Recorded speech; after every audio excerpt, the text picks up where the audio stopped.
Haharap sa malaking hamon ang Philippine Men's National Football Team ngayong gabi sa pagharap nila ng Indonesia para sa kanilang huling laro sa group stage ng ASEAN Mitsubishi Electric Cup 2024. Yan ang ulat ni Daryl Oclares.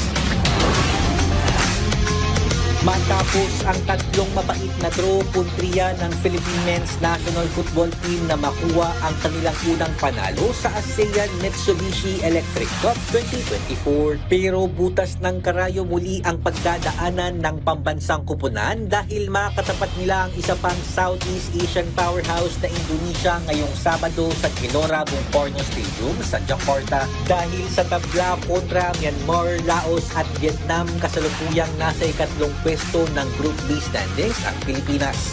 Kailangang maipanalo ng ating football squad ang laro kontra sa Indonesia para mapataas ang tsansang makaabante sa semifinals. Bagamat ilang araw lamang ang kanilang pahinga, tiwala si Head Coach Albert Capias na ibibigay ng kupunan ang lahat para manalo. They are 100% motivated. We arrive in the last journey with possibilities to win. I really think if they fight like they did today and we create the chances that we create also in the other games, I think we have chance to beat that game. That means, as a coach, I know that they will go there even without rest, even only with 2 days off, 2 days between. I know that they will go there and they will fight as a hell to try to win and qualify. I'm so proud for them. I'm not worried at all. Dagdag pa ni Capias, hindi umano niya alintana ang mga nagagawang pagkakamali ng kanyang mga manlalaro. I never will blame a player for a mistake. Never. All of them, they have my 100% support. Who doesn't play doesn't make mistakes. Football is a game of mistakes.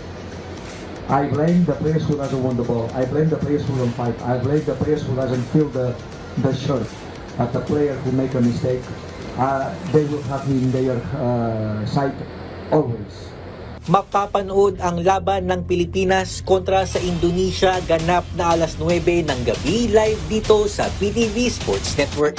Daryl Oclares para sa Pambansang TV sa Bagong Pilipinas.